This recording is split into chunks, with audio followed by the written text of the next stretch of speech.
Professor Rodrigo Otávio Gomes Amaral, coordenador-geral de cursos da EMAP. Ele é mestre em Ciência Jurídica pela Faculdade Estadual de Direito do Norte, pioneiro. Ele é juiz de direito da 26ª Vara do Foro Central da Comarca da Região Metropolitana de Curitiba, com jurisdição civil. Professor da disciplina de Direito Processual Civil na EMAP, Núcleo de Curitiba, e publicou artigo A Segurança da Prestação Jurisdicional na Certificação de Tutela pela editora Jurisciências. Passo diretamente a palavra ao nosso coordenador de núcleo, agradecendo sua presença mais uma vez. Obrigado, Avelar. Satisfação estar dividindo aqui essa mesa com você, né? O Peroso, lá, juiz de Londrina, estudioso de Direito Processual Civil e que tem participado ativamente aí do nosso curso e engrandecido o nosso curso. Estou aqui de novo, né? Agora eu vou falar para vocês aí a respeito dos recursos em espécie. Prometo que é a última vez, pelo menos hoje.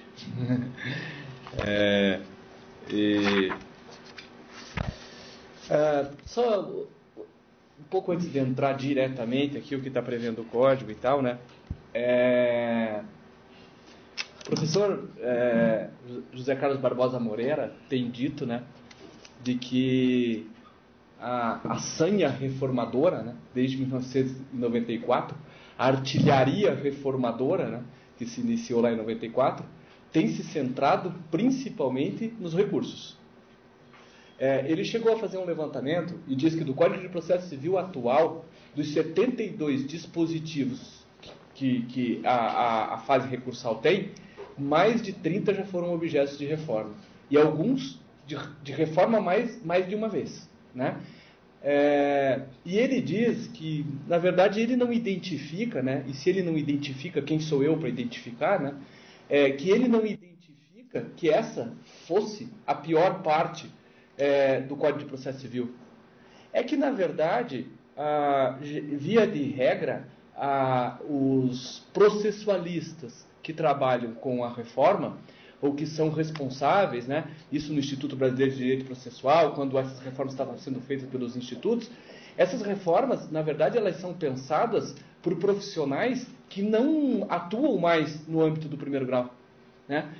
São advogados que já estão atuando no âmbito do segundo grau, no âmbito dos tribunais superiores, são ministros do STJ, ou até mesmo do Supremo Tribunal Federal, ou de Tribunal Regional Federal, ou desembargadores do Tribunal de Justiça. Então, por isso esse foco tão grande nessa questão dos recursos, né? Mexer muito nessa parte dos recursos. E o professor José Carlos Barbosa Moreira, ele tem feito uma observação há muito tempo, que me parece pertinente, é que aqui no Brasil nós não trabalhamos muito com dados estatísticos. A gente tem uma certa dificuldade de trabalhar com dados estatísticos. E, principalmente com relação a recursos, a gente vem modificando o código, muitas vezes, sem analisar esses dados estatísticos. A gente fala na diminuição de recursos. Bom, primeiro, o professor Barbosa diz o seguinte: nós precisamos ver quantas decisões interlocutórias, quantas sentenças são prolatadas. Desse número, quantos efetivamente desafiam o recurso? Quantos recursos são apresentados? Desses recursos, quantos efetivamente são providos? Ora, se a gente tem um grande número de recursos apresentados e um grande número de provimentos, talvez não seja o caso de restringir o poder da parte recorrer, o direito da parte recorrer. Então, é preciso que a gente trabalhe mais com dados estatísticos. O CNJ tem procurado fazer isso, tem procurado suprir um pouco essa lacuna. Mas eu acho que a gente devia pautar um pouco as reformas por conta disso. Porque senão a gente fica naquele sistema de tentativa e erro. Né? Tenta a reforma, aí vai aplicar praticamente a reforma. Não, não funciona, assim não funciona. Então vamos reformar de novo. Então me parece que com relação a recursos estamos assim, né? O agravo, então, pelo amor de Deus, né? Ninguém suporta mais estudar o agravo, porque cada hora é uma coisa, né? De 94 para cá. Já mudou, de repente, agora a preferência pelo agravo retido. Agora não, agora o agravo retido não existe mais. Então, é uma questão complicada. Mas, de qualquer modo, isso é só uma reclamação, né? Só um desabafo. Porque, na verdade, estão reformando de novo, o outro projeto está tratando de novo sobre esse tema. Então, a gente tem que ver o que vai acontecer daqui para frente. Mas penso que o professor Barbosa Moreira tem razão com relação a isso. E quando nós estamos trabalhando com recursos, a gente tem dois princípios, né, ou dois valores. A necessidade de celeridade na solução definitiva da pretensão resistida e, por outro lado, a segurança jurídica. Então, é claro que só a possibilidade que o juiz, a previsibilidade do recurso pelo juiz, ele sabe que a decisão dele está sujeita à reapreciação por um órgão jurisdicional diverso, e já faz com que ele tome mais cuidado, né? E isso pode gerar uma segurança na prestação jurisdicional. Então, dentro desse âmbito, eu acho que o legislador devia tomar um pouco mais de cuidado em mexer a todo momento nessa questão dos recursos. Pelo menos da parte, e estava falando para o professor Sandro ali, ouvindo o professor Oswaldo falar, e dentro da parte do que eu estudei aqui para vir falar para vocês, eu acho que mais uma vez, a pior parte da reforma ficou nos recursos de novo. Onde erraram mais uma vez foi no recurso. Então daqui a pouco vai ter que fazer outra reforma do outro projeto, porque alguma coisa aqui ficou muito ruim. Tá? Recursos em espécie, né? Agora, o artigo 1007, então, do anteprojeto passou a prever lá. Quais são os recursos? Apelação, agravo de instrumento, agravo interno, embargo de declaração, recurso ordinário, recurso especial, recurso extraordinário, agravo de admissão e embargos de divergência. Então, essas são as espécies de recursos aqui previstas, né? Aqui, na verdade, você pode reduzir um pouco isso, né? Apelação e recurso ordinário, mais ou menos a mesma coisa. Agravo de instrumento, agravo interno e agravo de admissão, mais ou menos a mesma coisa. Então, você teria apelação, agravo de instrumento, embargo de declaração, os recursos para os tribunais superiores, recurso especial e recurso extraordinário, e os embargos de divergência também no âmbito dos tribunais superiores. Então, você ficaria com essas modalidades de recursos. Sobrou para quem? Sobrou para os embargos infringentes, né? Famosos agora, depois do julgamento do mensalão, né? Agora todo mundo sabe o que é os embargos infringentes, né? Tivemos aquela discussão, né, acalorada sobre o cabimento ou não dos embargos infringentes em julgamento de caso penal originário do Supremo Tribunal Federal e tudo aquilo e tal. Então, aqui sobrou para os embargos infringentes. Sobrou para os embargos infringentes, mas não sobrou muito para os embargos infringentes. Porque, analisando aqui o sistema, a gente nota que, na verdade, me parece que os embargos infringentes, eles passaram a ser, não mais um recurso, porque a gente não pode falar em recurso de ofício, né? Mas passaram a ter previsibilidade aqui da adoção de uma espécie de embargos infringentes de ofício. Por quê?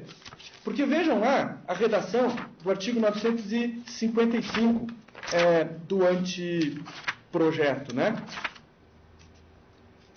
Diz lá, quando o resultado da apelação for por decisão não unânime, no sentido de reformar sentença de mérito, o julgamento terá prosseguimento em sessão a ser designada com a presença de outros julgadores, a serem convocados nos termos previamente definidos no regimento interno, em número suficiente para garantir a possibilidade de inversão do resultado inicial, assegurado às partes e a eventual terceiros o direito de sustentar oralmente suas razões perante os novos julgadores.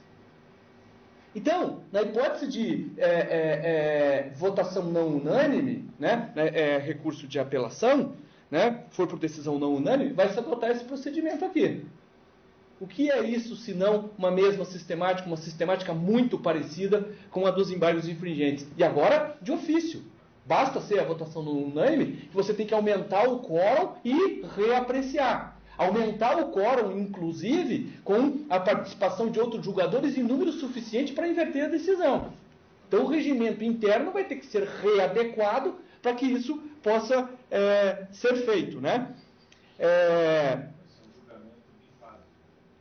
Exatamente. Você faz uma primeira fase, aquela primeira fase não vale, porque tem uma votação, porque a votação é não unânime, e você refaz o julgamento num quórum diferenciado, né?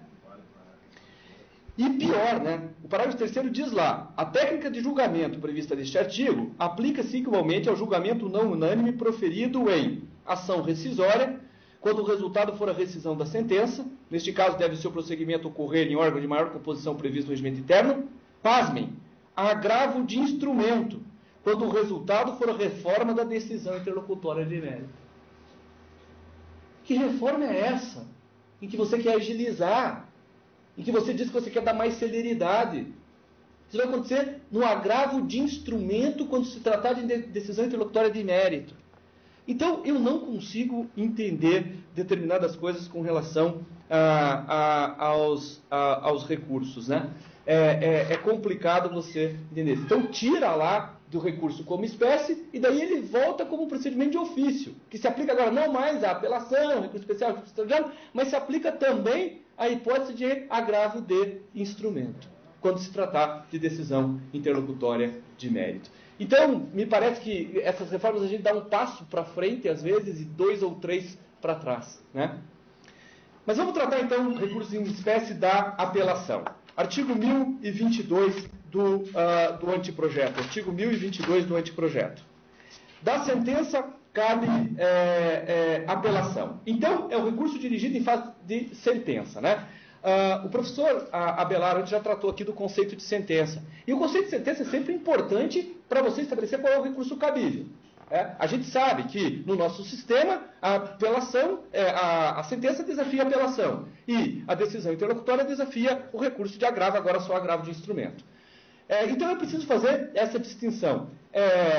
Com a alteração do 162, parágrafo 1º, né, houve essa dificuldade. Né? Por quê? Porque deixou de se utilizar o critério da finalidade com relação à sentença. Né? Sentença, você não definia ela mais pela finalidade, ou seja, extinção do processo, mas pelo conteúdo. Ou seja, quando implica numa das hipóteses do artigo 267 ou 269. Né? E isso trouxe problema com relação à escolha do recurso cabível no nosso sistema atual. Eu falei em muitos lugares, né, sobre, eu tinha já uma palestra mais ou menos preparada, né, o novo conceito de sentença e o processo sincrético.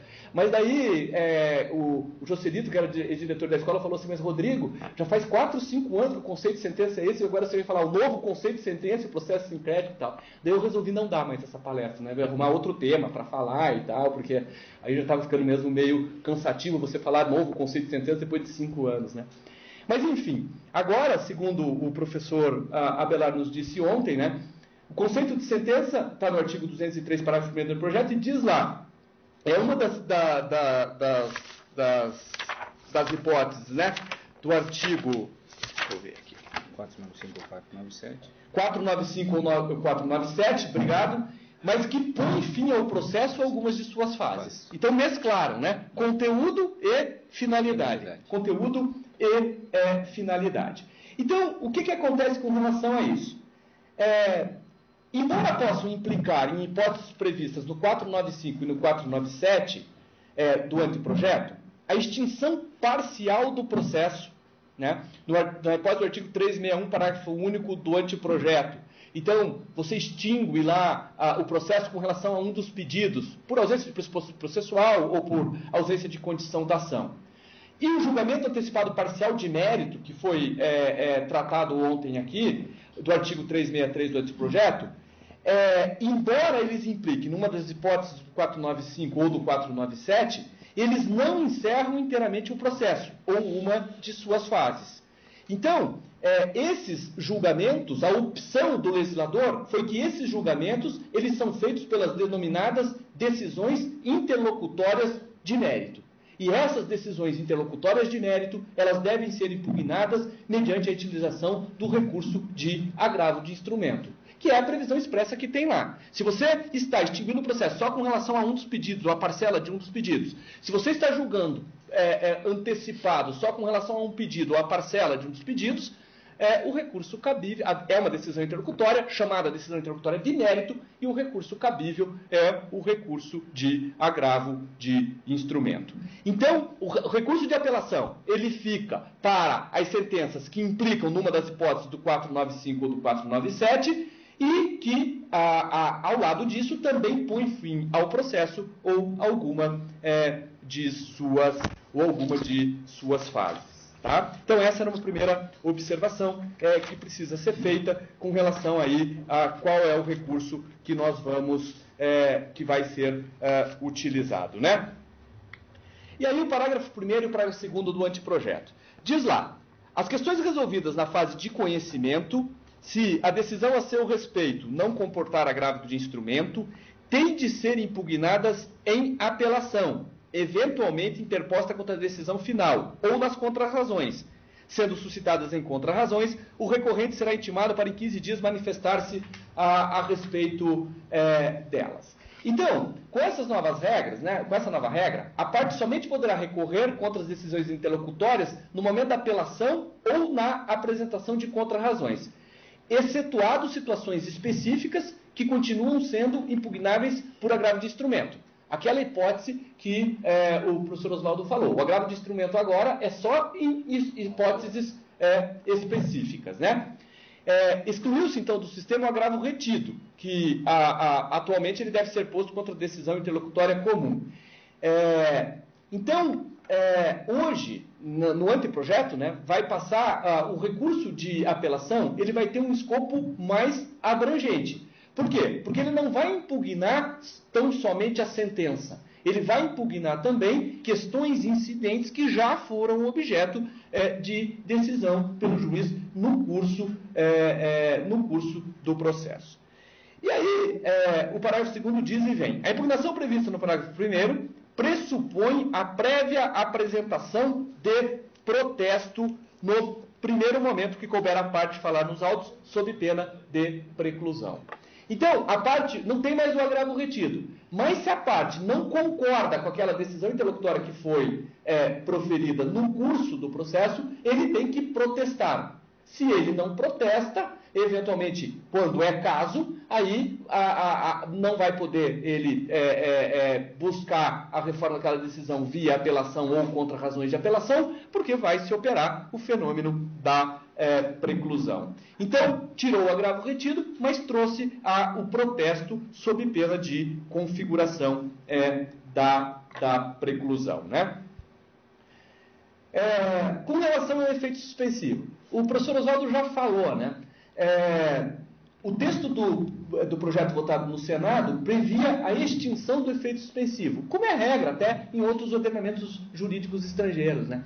Exatamente até por ser regra em ordenamentos jurídicos estrangeiros, é difícil, né? Eu participei esses dias de um seminário com o professor Manuel Caetano, em Jacarezinho, e daí ele estava dizendo lá que, eu não sei se foi para um italiano ou para um português, que ele estava explicando, foi dito numa determinada reunião sobre processo civil, de que era possível a obtenção, era possível a concessão da antecipação da tutela na sentença ou depois de prolatada a sentença. Não entrava na cabeça do processualista europeu como que isso era possível. Veja, se você tem a sentença, se for julgado procedente o pedido, essa sentença já tem força. Ela já é eficaz, então ele não via nenhum sentido em você conceder antecipação da tutela em sentença ou depois da sentença. Isso só faz sentido para nós. Por quê? Porque aqui é regra o efeito suspensivo ao recurso de apelação. E, infelizmente, na minha maneira de ver, isso foi mantido no artigo 1025 do anteprojeto, o que é uma causa de decepção. E não há lógica no sistema. Além de todos os argumentos, né, brilhantes que o professor Oswaldo trouxe aqui, não tem lógica no sistema. Não há lógica. Vocês pegam o seguinte, né? A tutela de urgência, a antecipação da tutela, ou tutela antecipada, como fala o Código de Processo Civil aqui. Bom, ela é fruto de uma cognição sumária. Não é fruto de uma cognição sumária? Ela é fruto de uma cognição sumária. Ela é provisória. Mas ela se cumpre, via de regra, imediatamente. Então vejam, às vezes a gente fica discutindo muito isso, mas é preciso pensar também até no leigo, né? Você explicar isso para o leigo, que uma decisão que é baseada só numa cognição sumária, o juiz não se aprofunda, né? Ele, às vezes, até concede essa tutela sem ouvir a parte contrária, isso já tem eficácia. Mas a sentença, que é fruto de uma cognição exauriente, depois de esgotado todo um contraditório na fase do conhecimento, essa não. Essa não tem eficácia imediata, via de regra. Essa fica com a suspensão da sua eficácia, porque simplesmente a parte não concordou com o resultado da demanda e apresentou o recurso de apelação. Me parece que não tem lógica isso, né? Me parece uma questão difícil de se entender, a não ser que seja, né? E eu acho que é mesmo, né? A falta de confiança no juízo de primeiro grau. Me parece que é isso, me parece que a questão é essa. Né? Mas também nem assim tem lógica, porque você tem confiança no juiz de primeiro grau na decisão da urgência, de tutela, mas não tem confiança na prolação de sentença. Como se não fosse o mesmo juiz, né, que está decidindo a antecipação da tutela e que está decidindo que está prolatando a sentença. Né? Então vamos ver lá o artigo 1025. Diz lá então o artigo 1025. A apelação terá efeito suspensivo. Infelizmente. O infelizmente é meu. Além de outras hipóteses previstas em lei, começa a produzir efeitos imediatamente após a sua publicação a sentença que... Aí traz as hipóteses excepcionais em que a apelação não tem efeito suspensivo. Homologa a divisão ou demarcação de terras, condena a pagar alimentos, extingue sem resolução do mérito ou julga improcedente os embargos do executado, julga procedente o pedido de instituição de arbitragem, confirma, concede ou revoga a tutela antecipada e decreta a interdição. Então, nessas hipóteses aqui, não tem efeito suspensivo.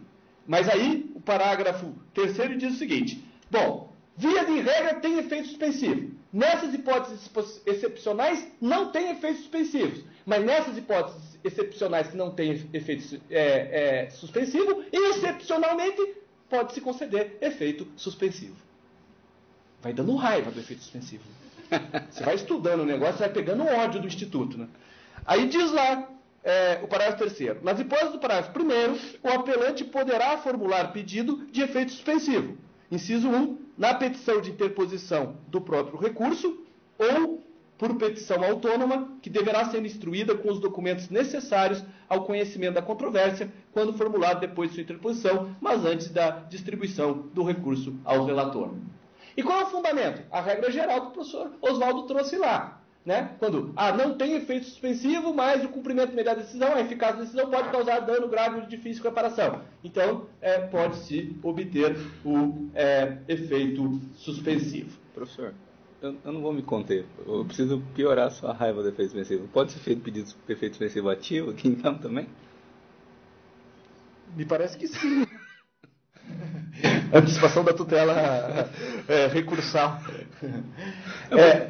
Porque aqui concede, confirma ou revoga a antecipação de tutela. E se vier pedido de efeito suspensivo ativo com cautelaridade? Na hipótese da revogação da antecipação da tutela, né? Me parece que sim. Então, e essa apreciação desse pedido de efeito suspensivo? A apreciação do pedido caberá ao juiz prolator da sentença, se formulado no período compreendido entre a interposição do recurso e a distribuição deste ao tribunal. Então, não é hipótese de efeito suspensivo, mas a parte que quer obter esse efeito suspensivo, ela tem que pedir. Se o recurso ainda não foi distribuído ao relator, essa apreciação vai ser feita pelo juiz prolator da decisão apelada. É o parágrafo 6º, inciso 1. A apreciação do pedido de concessão de efeito suspensivo ao recurso de apelação, nas hipóteses do parágrafo 1º, competirá ao inciso 1. Juiz prolator da decisão apelada no período compreendido entre a interposição do recurso em primeiro grau e a distribuição ao relator no tribunal de segundo grau. Então, essa é a primeira hipótese.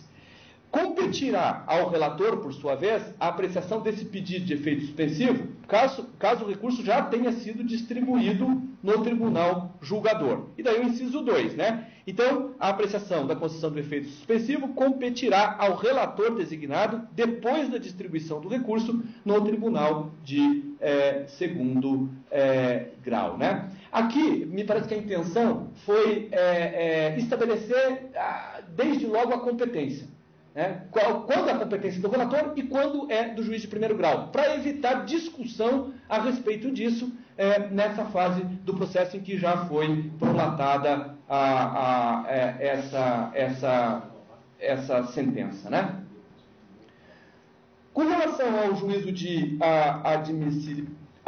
admissibilidade, né, o professor Oswaldo já falou, atualmente é feito pelo juiz de primeiro grau e depois pelo tribunal. Com o anteprojeto, projeto, a admissibilidade da apelação será avaliada diretamente pelo tribunal que julgará o recurso. Me parece que aqui, né, a parte de tudo também que o professor Oswaldo falou, que a intenção aqui do legislador é evitar a utilização de um outro recurso, né, ou eventualmente, né, e não sendo hipótese específica mais de agravo de instrumento, de mandado de segurança ou correição parcial e tal. Porque o que acontecia hoje, no mais das vezes, né, o juiz de primeiro grau, ele fazia o juízo negativo de admissibilidade, o que acontecia? Agravo, com certeza, todas as vezes. Né? A parte nunca se conformava. E o juízo de admissibilidade acabava sendo feito pelo tribunal mesmo. Então, o que a reforma quis fazer é o seguinte, para evitar esse tipo, então já faz diretamente pelo tribunal. Embora o professor Oswaldo tenha levantado questões importantes aqui, que é a seguinte, né? E se o juiz fizer mesmo contra a lei? E aí? Que providência vai ter que ser tomada? Então, eu acho que essa solução por ele apresentada foi uma boa solução, né? Atualmente, no sistema do Código de Processo Civil, a gente sabe que o tribunal ele pode prosseguir para alcançar o julgamento de mérito, ainda que isso não tenha sido feito pelo juiz de primeira instância, no caso em que a sentença extinguiu o processo sem resolução do mérito, a matéria discutida for exclusivamente de direito e a lide estiver em condição de imediato julgamento. Então, essa é a hipótese, né? É o julgamento da causa madura, né? Então, aqui houve, na verdade, me parece, uma mitigação ao princípio do duplo grau de jurisdição, né? O tribunal conhece diretamente do mérito sem que o mérito tenha conhecido em primeiro grau. O anteprojeto, ele aumentou o número de hipóteses em que o tribunal poderá julgar o mérito da causa diretamente, quando ele examinar um recurso de apelação, né? No anteprojeto, o tribunal vai enfrentar diretamente o mérito quando a lide estiver em situação de imediato julgamento, independente de ser ou não a matéria exclusivamente de direito. Ou seja, vai ser possível esse enfrentamento de méritos quando a matéria de fato existente não exigir a produção de outras provas, além daquelas já produzidas no processo, né? Então, diz lá o parágrafo 3º do 1026, do anteprojeto. Se a causa estiver em condições de imediato julgamento, o tribunal deve decidir desde logo o mérito. Quando? Reformar sentença fundada no artigo 495. Tá? Então, ele já pode fazer essa análise, né? E além disso, né? Além da modificação da sentença que tenha julgado este processo sem resolução do mérito, ele já pode analisar o mérito, mas também quando o tribunal declarar a nulidade da sentença por não ser ela congruente com os limites do pedido ou da causa de pedido. Então, o tribunal anulou ali, ao invés de mandar de volta para que seja refeita, para que seja corrigida esse problema da congruência do pedido, da decisão com o pedido e a causa de pedido, o tribunal já julga desde logo. Constatar omissão de um dos pedidos, hipótese que ele poderá julgá-lo. Então o tribunal constata lá que omissão, o juiz não decidiu um dos pedidos, ele já pode julgar. Declarar nulidade de sentença por falta de fundamentação, né? A questão da fundamentação, o professor Abelardo já falou hoje, o professor Oswaldo repetiu, vai ser um problema, né? Eu estava conversando com o Luciano, eu acho que a Escola da Magistratura vai ser muito chamada a tratar dessa questão aí, se esse projeto entrar em vigor. Porque, do jeito que está colocado no código, se for dar a aplicação literal do que está ali, nós vamos ter muitas sentenças anuladas, né? Reformar a sentença que reconheceu a decadência ou a prescrição. Então, houve um aumento nesse leque de possibilidade do tribunal enfrentar o mérito quando o mérito não foi enfrentado ou não foi corretamente enfrentado no juízo de primeiro grau, né? O outro projeto ele também tratou de alterações quanto às decisões monocráticas proferidas pelos relatores, né? Em primeiro lugar, né, houve a separação em incisos diversos da possibilidade de atuação direta pelo relator no juízo de admissibilidade, quando ele nega seguimento, e nos de enfrentamento de mérito, quando ele nega provimento ou quando ele dá provimento. Então isso está lá no artigo 945, inciso 3, 4 e 5, né? Então houve essa separação e isso eu acho que ficou melhor disciplinado aqui, ficou mais claro no anteprojeto do que é atualmente no Código de Processo Civil. Então diz lá, tá, incumbe ao relator, inciso 3, negar seguimento a recurso inadmissível, prejudicado ou que não tenha impugnado especificamente os fundamentos da decisão recorrida. Então esse aqui trata só de negar seguimento. Aí o inciso 4, negar provimento, e aí já é análise de mérito, feito monocraticamente, a recurso que for contrário à súmula do Supremo Tribunal Federal, do Superior Tribunal de Justiça ou do próprio Tribunal, acórdão proferido pelo Supremo Tribunal Federal ou pelo Superior Tribunal de Justiça em julgamento de recursos repetitivos. C. Entendimento firmado em incidente de resolução de demandas repetitivas ou de assunção de competência. Então, nessas hipóteses aqui, nega seguimento. Inciso 5. Depois de facultado, quando for o caso, a apresentação de contrarrazões, dar provimento ao recurso se a decisão recorrida for contrária a... Agora, dar provimento ao recurso monocraticamente. Se a decisão recorrida for contrária à súmula do Supremo Tribunal Federal, do Superior Tribunal de Justiça ou do próprio Tribunal. Acórdão preferido pelo Supremo Tribunal Federal ou pelo Superior Tribunal de Justiça em julgamentos de recursos repetitivos. E também entendimento firmado em incidente de resolução de demandas repetitivas ou de assunção de competência, né? Então aqui também se excluiu a referência à expressão abrangente lá da jurisprudência dominante, né? Que tinha lá no artigo 557 do atual Código de Processo Civil, o que conferiu mais precisão ao sistema. Que, na verdade, o professor Oswaldo tem razão quando nem é jurisprudência dominante, mas predominante, né, em cada um dos recursos, né? Então, essas eram as ponderações que eu queria fazer com relação ao recurso de apelação. Quero falar um pouquinho ainda com vocês com relação ao recurso de agravo de instrumento e com relação ao recurso aos embargos de declaração. Então, o agravo de instrumento. Não há mais o agravo retido. E o agravo de instrumento, ele só é cabível em face de determinadas decisões interlocutórias, né? O artigo 1028 diz lá: cabe agravo de instrumento contra a decisão interlocutória que conceder, negar, modificar ou revogar a tutela antecipada. Versar sobre o mérito da causa, são aquelas decisões interlocutórias de mérito que eu falei para vocês. Rejeitar a alegação de convenção de arbitragem. Decidir o incidente de desconsideração da personalidade jurídica. Negar o pedido de gratuidade da justiça ao acolher o pedido de sua revogação. Determinar a exibição ou posse de documento ou coisa. Excluir litisconsórcio. Indeferir o pedido de limitação do litisconsórcio. Admitir ou não admitir a intervenção de terceiros. Versar sobre competência.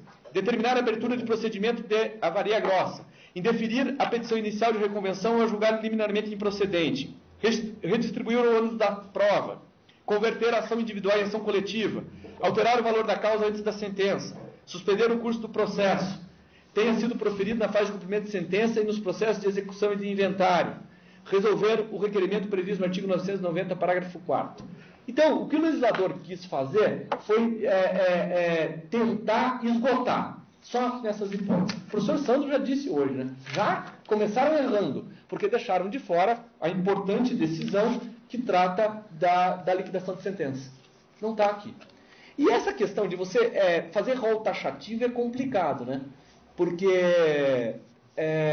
eu já vi a professora Tereza Arruda Alvim Vamber falar, né? E, portanto, mesmo na qualidade de magistrado, eu não fico constrangido em falar, até porque eu tenho um pai que há quase 50 anos é advogado, tenho 2 irmãos advogados e tal, mas que o advogado, se fecha uma porta, ele abre 2, 3, 4, né?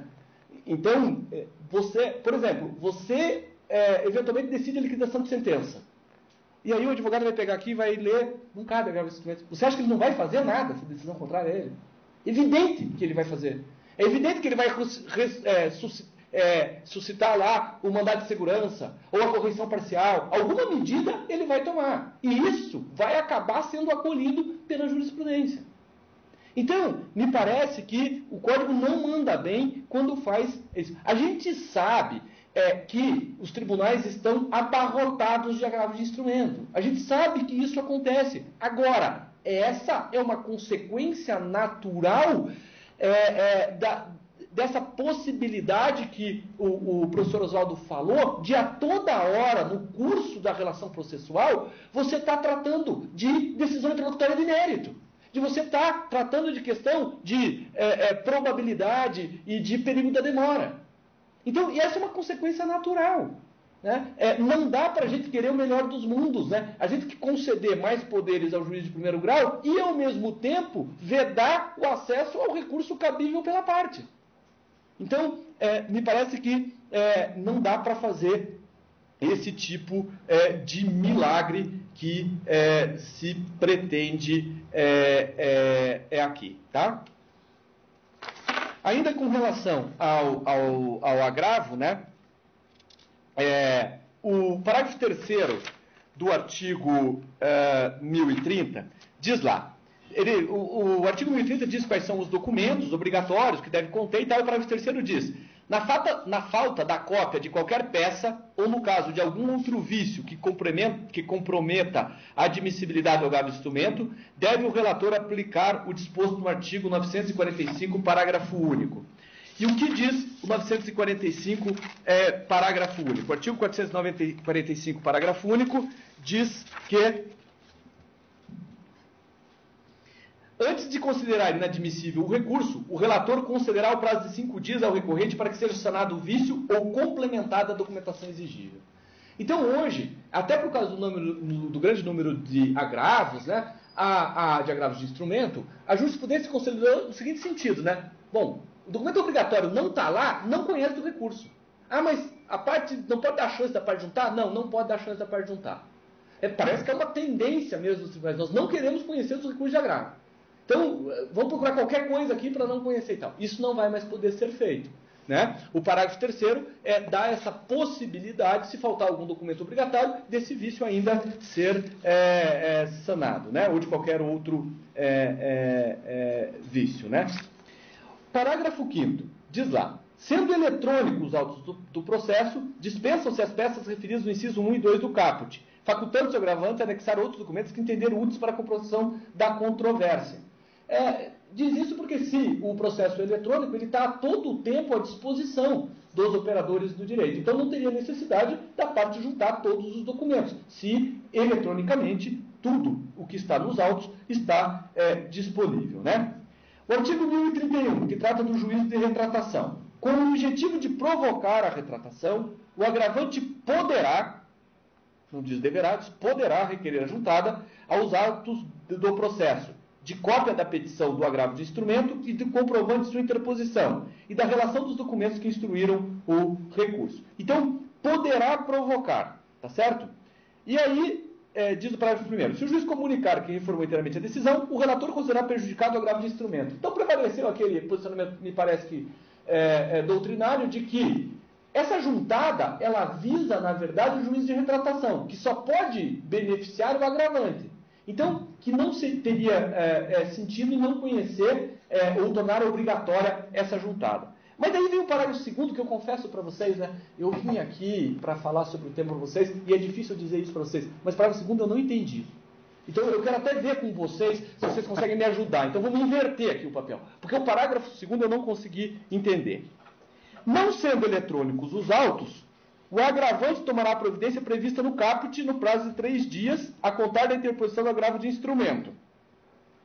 O descumprimento dessa exigência, desde que arguido e provado pelo agravado, importa a inadmissibilidade do agravo de instrumento. Então é o seguinte, bom, se não for eletrônico, aí ele tem que fazer essa juntada. Então daí não é mais poderá requerer a juntada. Aí deverá requerer a juntada. Mas qual é a diferença? Sendo eletrônico ou não sendo eletrônicos os autos, você junta para obter o juízo de retratação. Ora, se você não junta, a consequência que vai ter, você não vai ter o juízo de retratação. Então, eu não entendi por que essa diferenciação aqui. Ah, porque os autos, eles não estão, então, disponíveis à parte. Tá, mas para isso aqui não interessa. Porque se eu junto para obter o juízo de retratação, se eu não juntei, é o seguinte, eu não vou ter o juízo de retratação. A quem beneficia o juízo de retratação? Não beneficia só ao agravante que está buscando reforma da decisão agravada? Então, não consegui entender. A do legislador cobertor eletrônico, ficará tudo na tela do juiz. Então, tanto o processo principal quanto o agravo, eventualmente interposto, o juiz terá conhecimento, quer você queira ou não. Apresente, faça ou não a juntada. Exatamente. Já como é físico, e daí, portanto, o trâmite do agravo é no tribunal, enquanto você está no juiz de origem, daí no físico você não tem essa oportunidade de conhecimento Geral. inicial, você teria que juntar. Agora, se esta lógica de que, por ser eletrônico, o juiz vai saber do seu teor... E vai fazer o juízo de retratação de ofício daí? Sem a parte juntar? Porque ele diz lá, daí não tem sentido o caput, né, Sandro? Porque daí ele diz assim, poderá juntar para fazer o juízo de retratação. Então, ou tem sentido o caput, ou tem sentido o parágrafo segundo. Me parece que as duas coisas juntas não tem sentido. Eles tentaram agradar todo mundo da comissão. Perguntar não ofende. Perguntar não ofende, não seria... Não. Tô brincando. Não, professor. Não seria caso de negativa de segmento ou deserção, ou essa inadmissibilidade é mitigada? Porque para o agravado se manifestar, o agravo foi admitido. Exatamente. É posterior, né? Tá, ela tem efeito retroativo. É como acontece... Ele desconhece. Como acontece hoje. Eu desconcordo. Na sistemática atual, né? Então, aqui eu, na verdade, entrei em crise de cognição com esse dispositivo aqui. Confesso para vocês que eu entrei em crise de cognição aqui, do que a comissão quis, do que fizeram e tal, né? Eu acho que isso aqui devia ser objeto de embargo de declaração, no mínimo. Quero falar, então, um pouquinho para encerrar aqui, porque o meu tempo já acabou. Quero falar um pouquinho para vocês dos embargos de declaração, né? As hipóteses são mais ou menos a mesma. Passou a ser previsto expressamente para corrigir erro material, o inciso 1035. Então, a lei de esclarecer obscuridade, eliminar contradição, suprir omissão, também corrigir erro material. E aí, aqui, o anteprojeto, ele quis já disciplinar o que é omissão, né? Então, considera-se omissa a decisão que... Inciso 1º, do parágrafo único do artigo 1035. Deixar de se manifestar sobre tese firmada em julgamento de casos repetitivos ou incidente de assunção de competência aplicável ao caso sob julgamento. Então, é aquela questão. O juiz agora vai ter que se virar para estudar precedente, porque vai ter que analisar isso sob pena de caracterização da omissão. Ou incorra em qualquer das condutas descritas no artigo 499, parágrafo 1º. Que o professor Abelardo disse ontem, aquelas condutas que não são fundamentação. Que o legislador do projeto diz o seguinte, aqui não tem fundamentação. Ele não quis dizer ainda o que é fundamentação. Mas então, quando qualquer daquelas condutas em que não há fundamentação, está caracterizada a omissão e, portanto, então, cabe os embargos de declaração. O prazo, como o professor Oswaldo falou, ele é diferenciado, o prazo de 5 dias. Uma coisa importante aqui foi a questão dos embargos de declaração com efeitos infringentes, né? Quando a parte busca, através quando ele busca suprir a omissão, sanar a obscuridade, contradição, se ele busca, além de fazer isso, que é o objetivo do recurso, ele busca também a reforma, ou isso vai levar à reforma, ou seja, os embargos têm efeitos infringentes, está expresso agora que o relator ele deve intimar o embargado para, querendo, manifestar-se sobre os embargos no prazo de 5 dias, né? Caso seu eventual acolhimento implique a modificação da decisão embargada. Então, como é que vai funcionar isso na prática, né? Eu acho que o juiz vai receber os embargos de declaração e vai ter que analisar lá. Isso já acontece. A doutrina já diz que isso já deveria ser feito em homenagem ao princípio do contraditório, embora não houvesse previsão legal específica, né? Mas você vai analisar e diz que, bom, se eu der provimento aos embargos de declaração, isso vai implicar em alteração da decisão? Vai implicar. Bom, então eu tenho que ouvir a parte contrária. Mas isso quer dizer que, ouvindo a parte contrária, eu já estou antecipando e dizendo que eu vou modificar? Não, não quer dizer. A simples possibilidade dessa alteração já leva à ouvida da parte contrária. Então, e via de regra, o advogado, ele apresenta hoje os embargos de declaração exatamente para buscar a alteração da decisão. Então, em quase todas as hipóteses, você vai ouvir a parte contrária. O que a gente faz hoje é assim, eu só vou ouvir se eu for mudar. Se eu não for mudar, eu não vou ouvir. Muitos juízes fazem isso, né? Só vou ouvir se eu for mudar. Então eu vou mudar, eu vou ouvir, porque daí eu preservo o contraditório. Me parece que não vai ser isso que vai ter que ser adotado. Você vai ouvir sempre que houver a possibilidade de mudar. Ainda que você não vá mudar, mas há a possibilidade de mudar, eu tenho que ouvir a parte contrária. Tá certo? Aqui houve também há uma novidade importante, né? É a possibilidade de conhecimento do embargo de declaração como agravo interno. Diz lá o parágrafo 2º do artigo 1037. O órgão julgador conhecerá dos embargos de declaração como agravo interno, se entender ser este o recurso cabível, desde que determine previamente a intimação do recorrente para, no prazo de 5 dias, complementar as razões recursais, de modo a ajustá-las às exigências do artigo 1037. O agravo interno é o recurso previsto aqui também contra a decisão proferida pelo relator, né? Então, a parte apresenta embargo de declaração contra uma decisão do relator. O relator olha lá, bom, isso aqui não é embargo de declaração. Na verdade, isso aqui é um agravo interno. Então, ele pode converter os embargos de declaração em agravo interno, né? Ele não diz nem pode, né? Diz o órgão julgador conhecerá os embargos de declaração como agravo interno. Parece que ele deverá fazer isso se estiverem preenchidos os requisitos. Só que aí ele vai ter que dar tratamento de agravo interno. Tem que ouvir a parte contrária no prazo de 5 dias e tudo, até não ouvir a parte contrária, mas determinar a intimação do recorrente para no prazo de 5 dias fazer essa adequação. E depois dar tratamento de agravo interno. Então, vai intimar o gravado para se manifestar sobre o recurso no prazo de 15 dias, aí vai ter a possibilidade do juiz de retratação, e daí o relator pode levar a julgamento o agravo interno com inclusão em pauta, tá certo? Então, vai funcionar mais ou menos assim. Artigo 1039, os embargos de declaração não possuem efeito suspensivo e interrompe o prazo para interposição do recurso, né? E daí o parágrafo 1º diz: a eficácia da decisão monocrática ou colegiada poderá ser suspensa pelo respectivo juiz ou relator se demonstrada a probabilidade de provimento do recurso ou sendo relevante a fundamentação, houver risco de grave dano ou de difícil reparação. Então aqui é aquela questão, né?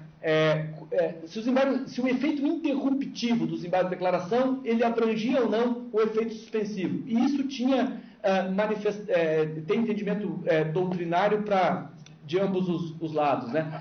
Até prevalecia o entendimento, e me parece que tem prevalecido isso na jurisprudência e na doutrina, de que ele tem o efeito interruptivo abarca o efeito suspensivo, ou seja, enquanto não julgados os embargos de declaração, a sentença não tem eficácia, ou a decisão não tem eficácia, você tem que julgar primeiro os embargos de declaração, né? O professor Barbosa Moreira afirma que não, ele tem uma posição contrária a respeito disso.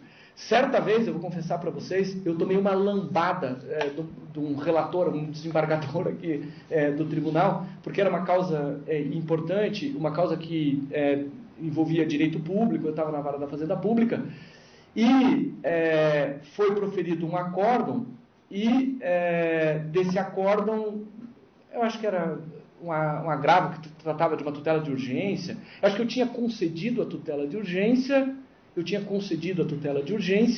e o relator reformou para revogar a tutela de urgência, numa questão de direito público importante.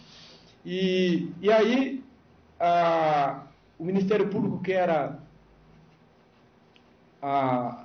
o município, me parece que era a parte, o Ministério Público entrou com embargo de declaração, e o município, que era autor, entrou com embargo de declaração do acórdão. E o município veio e pediu o cumprimento do acórdão.